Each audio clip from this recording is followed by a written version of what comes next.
Oke, here we go.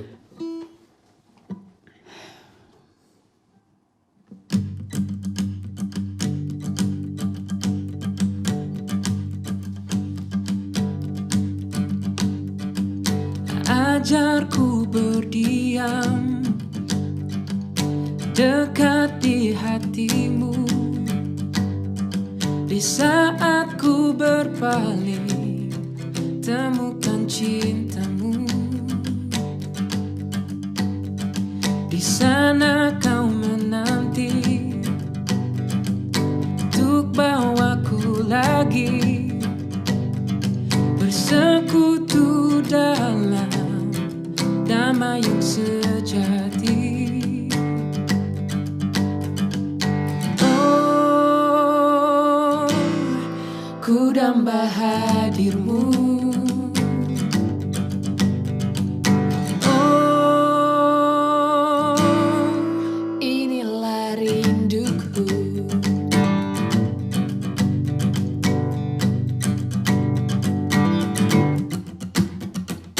Ajarku berdiam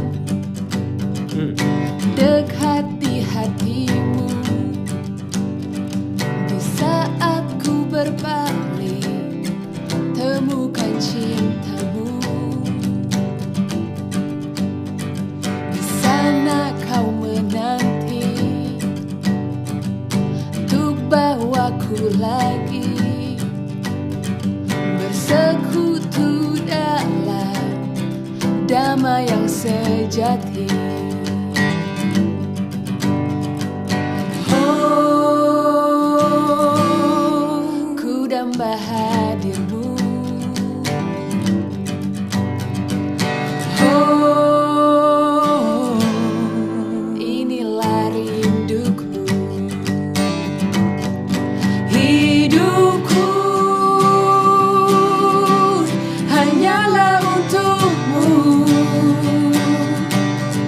Segenap hatiku kagum akan kebaikanmu, dan nafasku menceritakan kasihmu. Ajarku berdiam dekat di hatimu. Hidupku hanyalah untukmu. Segenap hatiku kagum akan kebaikanmu, dan nafasku menceritakan kasihmu. Ajarku berdiam dekat di hatimu. Ajarku berdiam dekat di hatimu. Oh, ajarku berdiam dekat di hatimu.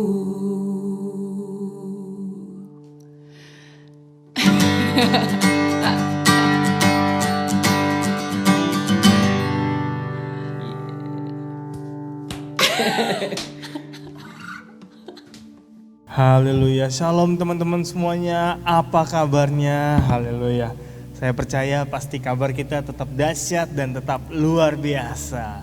Nah hari ini, hari apa coba? Hari apa? Hari Minggu, tanggal berapa? 14 Februari 2021. Wah luar biasa banget ya. Buat anak-anak muda apalagi pasti tahu banget bahwa hari ini adalah hari Valentine, hari kasih sayang. Waduh, kalau yang punya pacar ya kan, biasanya itu ngasih bunga, ngasih coklat, ngasih boneka gitu kan, untuk pasangannya juga yang udah menikah ya kan.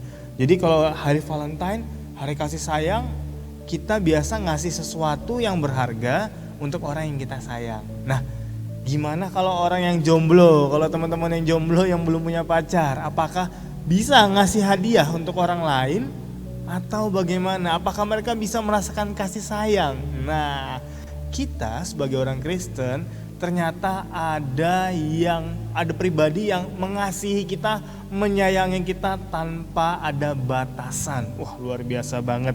Nah, sekarang kita udah bersama dengan Bapak Gembala kita, Bapak Pendeta Dr. Surya Wijaya. Shalom Pak. Shalom Haleluya, semua. Nah, kita mau nanya-nanya nih di hari spesial Valentine ini ya kan, hari spesial kasih sayang. Kita mau tanya jawab sedikit talk show bersama Bapak Gembala kita.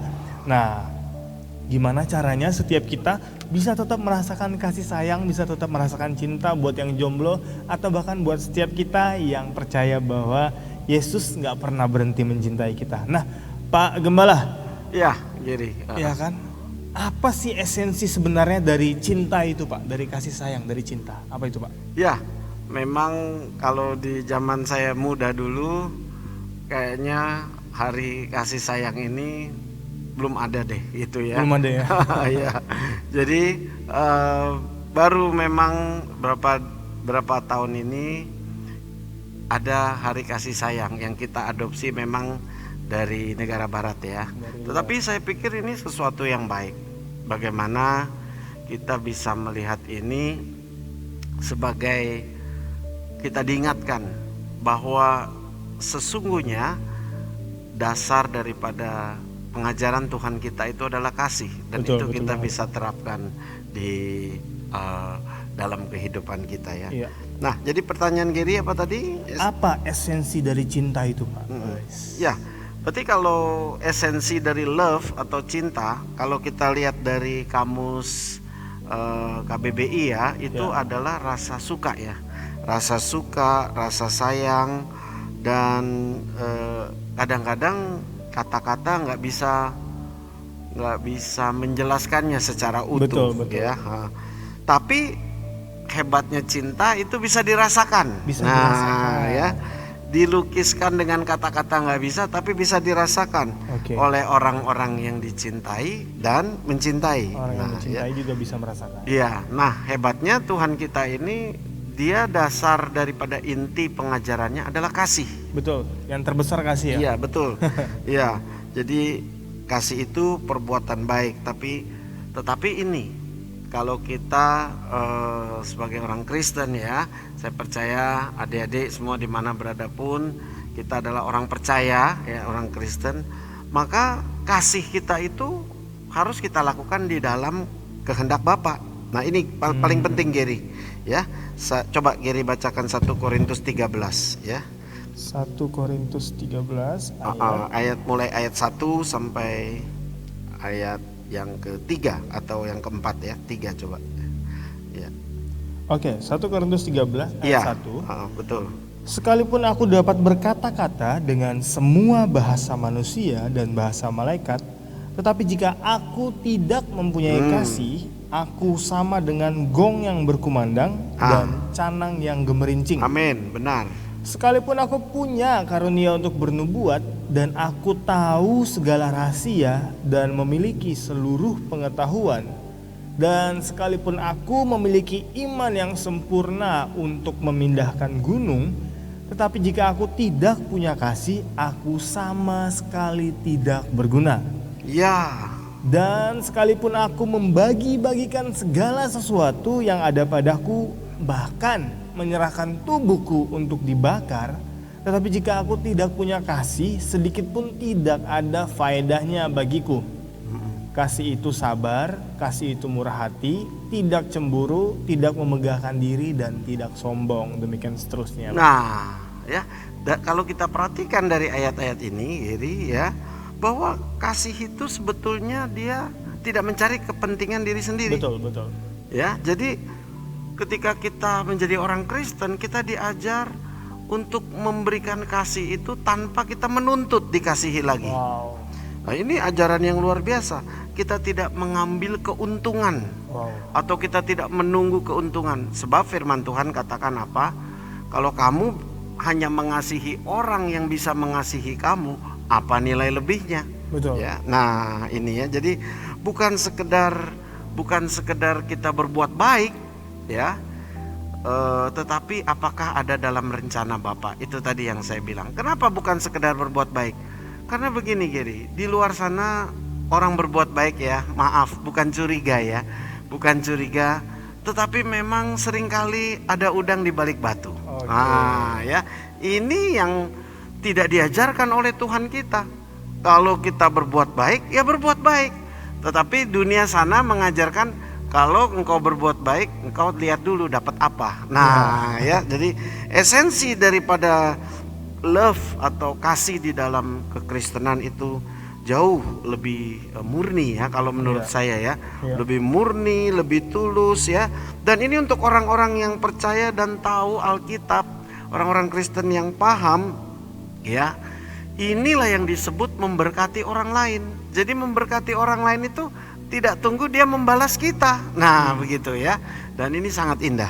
Kira-kira begitu Gary esensinya. Nah, memberkati orang lain ya kan. Dalam Galatia 5 ayat 14, seluruh hukum Taurat tercakup dalam satu firman, yaitu kasihilah sesamamu manusia dan dirimu sendiri. Nah, gimana caranya kasih kita atau cinta kita itu bisa tersalur ke orang lain gitu. Ya, ini juga sangat penting ya, sebab perbuatan baik kita itu tujuannya adalah supaya orang lain bisa merasakan kasih Tuhan, ya, bisa merasakan cinta kepada Tuhan. Nah, pertanyaan Gary sangat penting. Bagaimana caranya memberitahu orang lain bahwa Allah itu mengasihi dia? Nah, kalau sampai di sini orang bisa merasakan bahwa Tuhan itu kasih, maka sebetulnya kita sudah melaksanakan amanat agung. Ya, betul. Wah, luar biasa ya. Karena itu kalau kita menjawab ini, bagaimana supaya orang lain bisa merasakan kasih Tuhan adalah dengan perbuatan kita. Ketika kita melakukan itu dan orang lain merasakan itu, maka kita terbebas daripada segala motivasi yang salah tadi ya. Jangan-jangan kita ini bisa bahasa sekarang ini bisa tricky. Nah, jangan sampai orang ternyata yang kita bantu itu melihat bahwa kita ternyata tricky. Wah, kita ternyata bengkok ya. Membantu kita ini ada maunya. Betul. Itu sama sekali bukan menceritakan kebaikan Allah, malah akan menjadi batu sandungan bagi dia ya. Karena itu pertanyaan ini sangat penting sekali. Tugas kita adalah bagaimana kasih itu sampai kepada orang lain supaya orang lain tahu dia dikasihi Tuhan. Nah, kira-kira gitu ya. Supaya orang lain tahu bahwa dia juga dikasihi Tuhan. Nah, selanjutnya nih Pak. Nah, sebagai seorang Kristen ya kan, kasih itu adalah hukum yang terutama bagi orang Kristen. Di Matius 22 itu dibilang kasih sesamamu manusia itu hukum yang kedua. Kita masuk ke level selanjutnya nih, level hukum yang pertama, yaitu kasihlah Tuhan Allahmu. Nah, anak-anak muda ini kan mengasihi sesama oke lah ya kan. Kita bisa mengasihi sesama kita bisa mengasihi teman kita, pacar kita, sahabat kita. Tapi kita mengasihi Tuhan ini Pak, godaannya banyak banget mengasihi Tuhan. Iya, betul. Bahkan duit pun saingan Tuhan dibilang gitu kan, mamon saingan Tuhan. Nah, ini gimana nih Pak mengasihi Tuhan nih Pak? Ya, betul. Kalau kita rindu dan cinta kepada Tuhan, tentu ada parameternya, ada bukti-buktinya ya. Nah, memang untuk mencapai ke sana tidak bisa sehari ya Giri ya. Betul. Artinya ketika kita tunjukkan kepada Tuhan kesetiaan kita, sayangnya kita sama Tuhan, ya, kesukaan kita hanya Tuhan, itu butuh proses, butuh waktu ya. Dan bahkan terhadap diri kita sendiri, kita kadang-kadang gak bisa menembus batas itu. Tetapi dengan kebiasaan, dengan pertolongan Tuhan, dengan pertolongan Roh Kudus, maka percayalah kita bisa melakukan apa yang tadi Jerry katakan, kita bisa mencintai Tuhan. Ya. Nah, jadi orang yang menerima kasih Bapa itu dia akan merespon dengan benar. Dia akan mengaminkan dan sungguh-sungguh melakukan perintah Tuhan. Nah, kira-kira begitu Giri ya. Oke. Dia akan sungguh-sungguh melakukan perintah Tuhan ya kan. Nah, Pak, apa indikator ya atau parameter tadi dibilang atau ciri-ciri orang yang mengasihi Tuhan? Nah, itu ciri-cirinya apa Pak? Indikatornya apa Pak? Iya. Sudah mengasihi Tuhan. Iya. Yang pertama, dia tekun melakukan kebenaran. Tekun. Ya, walaupun sulit, walaupun sakit, ya, walaupun harus berkorban, dia tekun harus melakukan kebenaran. Bahkan walaupun yang ngajak itu pacarnya misalnya, cowoknya, ya. Kalau itu tidak sesuai dengan kebenaran, kalau itu melanggar kekudusan, dia tidak akan mau melakukannya. Itu tanda kita mencintai Tuhan, ya. Wow. Yang kedua adalah kita bergaul sama Tuhan, satu-satunya cara supaya akhirnya kita mendapatkan kekuatan itu, ya. Nah, tahu nggak ini kalian ya, sebenarnya doa contoh ya. Oke. Doa yang paling indah itu sebetulnya memang pemazmur sudah kasih tunjuk sama kita, ya. Pemazmur itu kalau doa itu sebenarnya nggak pakai konsep, walaupun kata-katanya indah, tapi saya yakin itu doanya tidak di konsep, tidak dipelajari dulu. Tetapi dia berkata itu apa adanya, seperti Tuhan Yesus ajarkan di doa Bapa kami, ya. Jadi mulailah dari sana, ya. Adik-adik bisa mulai, ya, kalian bisa mulai, ya. Kalau habis renungan malam atau apa, terbukalah sama Tuhan, bergaul sama Tuhan, katakan, aduh Tuhan, terima kasih ya hari ini, Tuhan tolong saya, terima kasih Tuhan, aku tadinya udah nggak percaya, tapi aku bisa lewati ujian ini, tapi puji Tuhan, aku akhirnya bisa. Aku tadi ketemu bosku kayaknya cerita aja apa adanya, ya. Dan itulah yang Daud kerjakan sebenarnya. Begitu tulus, begitu polos, ya. Nah, dari sanalah kita bisa melihat orang ini hubungannya intim. Nah, itu parameter, ya.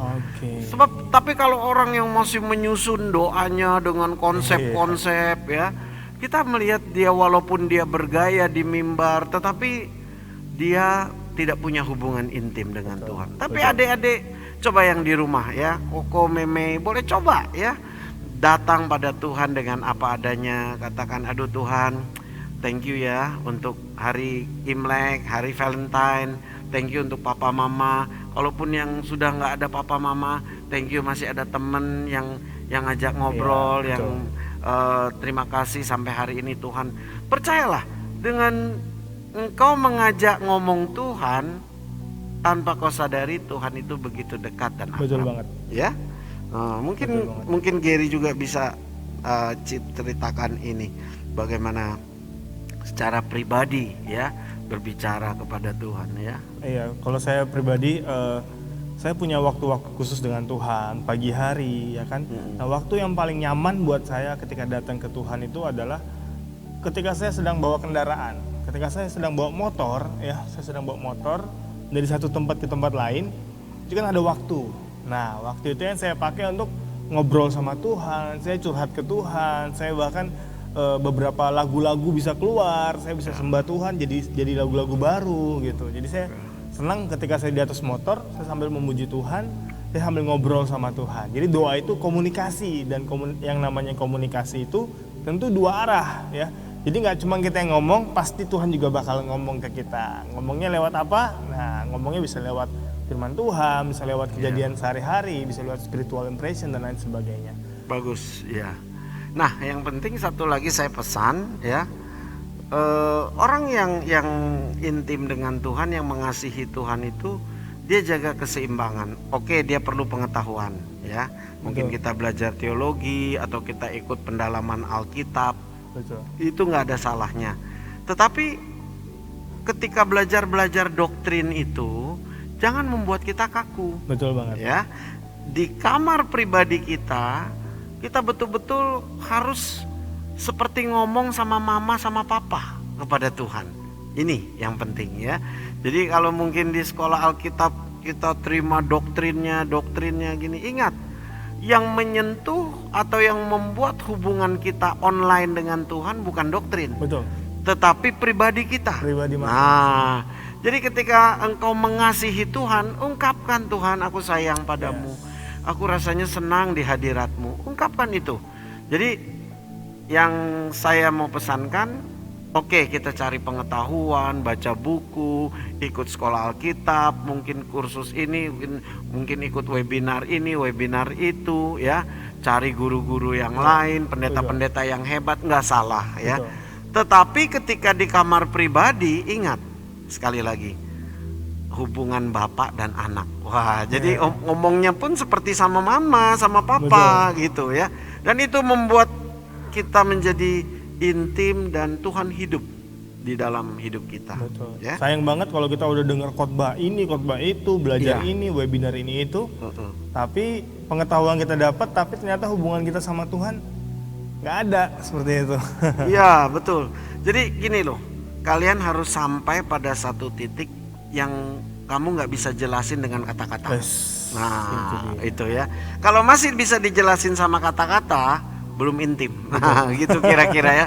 Sampai kayaknya nggak bisa ngomong lagi, cuma air mata saja ya mengalir ya.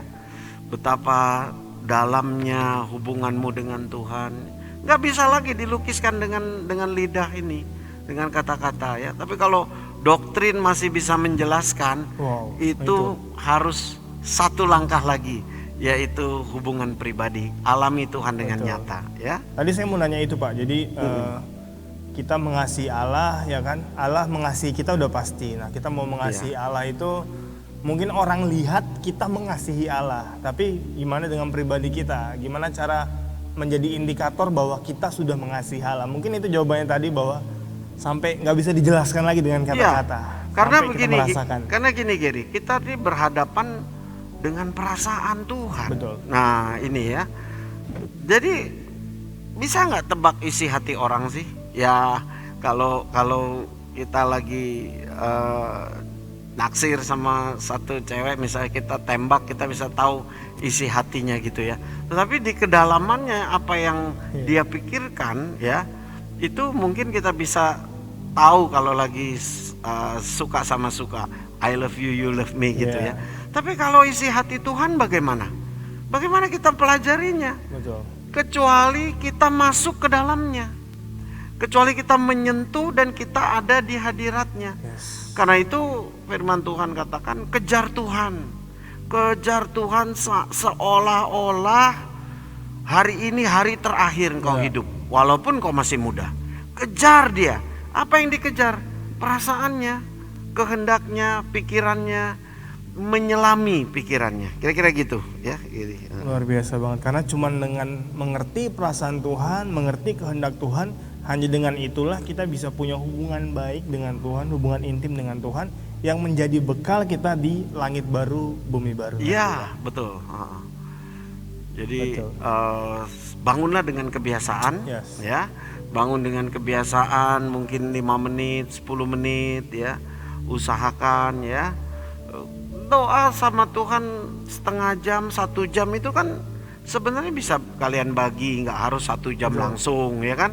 Pagi misalnya 15 menit, siang 15 menit, sore 15 menit, sudah 45 menit. Kan begitu ya. Jadi makin sering seperti Gary tadi di kendaraan bisa memuji Tuhan. Itu sudah satu keintiman dengan Tuhan ya. Dan artinya pembiasaan diri itu membuat kita jadi nature, jadi alami dengan Tuhan. Nggak dibuat-buat dengan Tuhan. Ya. Nggak ada acting sama Tuhan. Iya betul-betul ya. Jadi mulailah melangkah, sebab begini, kalau kita belum mencoba, kita belum tahu ya. Kita belum mencoba, hanya melihat saja. Contoh kita melihat laut yang indah ya, di dalamnya jauh lebih indah, kita nggak tahu kalau kita nggak masuk. Betul. Kalau kita nggak nyelam, nah gitu ya. Jadi usahakan kita tenggelam di hadirat Tuhan. Mau apapun kita coba tenggelam, di sanalah engkau akan ketemu keindahan Tuhan ya. Sampai nggak bisa dijelaskan dengan kata-kata. Ya.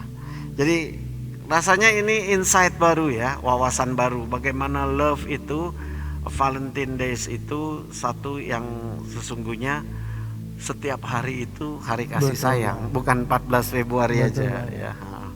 Nah itu sebagai memperingati ya kan, sebagai hanya memperingati. Nah buat teman-teman semuanya yang ada di rumah ya pada saat ini, Terima kasih banget buat yang udah ngikutin talk show kita ya, yang singkat tapi begitu penuh arti, begitu penuh makna, sehingga kami berharap teman-teman semuanya bisa dapat sesuatu hari ini ya. Jadi nggak cuma buat yang pacaran, tapi juga buat yang jomblo. Ternyata Tuhan nggak pernah berhenti mencintai kita, nggak pernah berhenti mengasihi kita. Nah, bagaimana dengan kita? Apakah kita mengasihi Tuhan atau seperti apa? Nah, gimana Pak? Pesan-pesan terakhir untuk anak-anak muda, Pak. Silakan, Pak. Ya, jadi kalau saya tarik kesimpulan itu, yang terpenting adalah punyalah wawasan baru bahwa kasih itu memang warna kehidupan kita. Dan kasih itu tulus. Jangan ada triki atau apapun. Dan ketika kita sebarkan itu, bukan saja kepada pacar kita, kalaupun kita jomblo tadi, kita sendirian, tapi kita memberi kasih itu, percayalah bahwa itu sudah memancarkan sinar kemuliaan Tuhan. Betul, ya. Jadi saya berharap kalian bisa selalu ada dalam kasih Tuhan, dan bukan dalam kasih Tuhan saja, kalian bisa menyebarkan itu keluar, ya, sehingga ketika engkau berkata Yesus mengasihimu, ya, itu terlebih dahulu orang itu akan melihat, ya, melihat apa yang kamu kerjakan untuk dia. Nah, kan begitu ya. Jadi kita nggak bisa hanya bilang Yesus mengasihimu. Nah, Yesus di mana? Yesus itu wakilnya kita. Betul. Nah, jadi ketika Yesus mengasihimu, berarti kitalah pelaku kasih itu. Nah, ya. Jadi itulah pesan-pesan di hari Valentine ini. Percayalah, kasih itu begitu luas, ya. Jadi jangan, seringkali gini Gary, saya lihat Valentine ini seperti tadi di awal dikerdilkan, ya, dikerdilkan oleh orang yang bucin-bucin gitu ya. Bucin, ya, butuh cinta gitu-gitu ya. Dikerdilkan dengan pemberian bunga, ya, atau coklat, ya. Padahal jauh lebih dari itu. Lebih luas dari itu. Lebih Betul. Luas dari itu. Betul. Dimanapun, kapanpun, siapapun, ya, bukan minum Coca-Cola ya, tapi tapi bisa menjadi pelaku kasih. Betul. Ya, sebab syaratnya hanya satu, tulus, ya, nggak ada motivasi, nggak ada triki-triki, ya. Betul. Dan tidak mengharap orang lain membalas. Betul banget. Itu sangat dahsyat, ya. Itu betul-betul ajaran yang murni dari Tuhan Yesus yang tidak dimiliki oleh dunia ini. Nah, ya, kira-kira itu pesan saya. Selamat Hari Kasih Sayang. Percayalah, God is love, karena engkau juga mengasihi orang Betul lain, banget. Ya. Baik, ya. Jadi kita mencintai Tuhan bukan supaya kita, jadi kita mencintai Tuhan, mencintai orang lain bukan supaya cinta itu berbalik kepada kita. Tapi kita mencintai Tuhan, kita mencintai sesama karena Tuhan sudah terlebih dahulu mencintai kita. Selamat Hari Valentine, selamat 14 Februari. Sekali lagi terima kasih untuk Pak Gembala kita, ya. Sampai bertemu di selanjutnya, dan hari Sabtu nanti tanggal 20 Februari 2021 untuk pertama kalinya ibadah onsite Youngster Immanueli dan Junior Church akan dibuka kembali di ruang ibadah utama GBI Gendung Mehnop, Jalan Karangetang, Batam Center. Sampai bertemu di sana dan Tuhan Yesus memberkati. Silakan Pak, boleh tutup kita dalam doa. Kita tutup dalam doa, ya. Bapa di dalam surga, kami bersyukur untuk adanya Hari Kasih Sayang yang mengingatkan kami tentang hukum kasih yang Tuhan bawa dari sorga untuk diterapkan di bumi ini. Ajar kami Tuhan untuk menjadi pelaku daripada kasih ini yang begitu tulus, suci dan murni, yang sabar, penuh dengan kelembutan dan penuh dengan kasih sayang. Terima kasih untuk seluruh anak-anak-Mu yang mendengar, dari jemaat umum, demikian juga Youngster Immanueli dimanapun mereka berada. Kiranya kasih sayang Tuhan membalut setiap luka kami. Ada di antara kami yang terluka, jauh dari orang tua, ada dalam sakit penyakit, dalam tekanan ekonomi, kegagalan sekolah, kegagalan rumah tangga, dan apapun yang masalah Tuhan, bahkan mengalami malapetaka, musibah apapun. Yakinkan kami Tuhan bahwa kasih Tuhan cukup untuk membalut kami. Kasih Tuhan tidak pernah berkesudahan, kasih agape, kasih yang murni, yang tidak butuh balasan apapun. Dan Yesus sudah buktikan itu di kayu salib 2000 tahun yang lalu. Terima kasih Bapa, kiranya luka itu Tuhan sembuhkan dan Tuhan sendiri yang mengobatinya. Dalam nama Tuhan Yesus kami berdoa dan mengucap syukur untuk hari kasih sayang ini yang akan menjadi gaya hidup kami. Haleluya. Amin. Amin. Baik, shalom. Selamat Shalom. malam, Tuhan memberkati.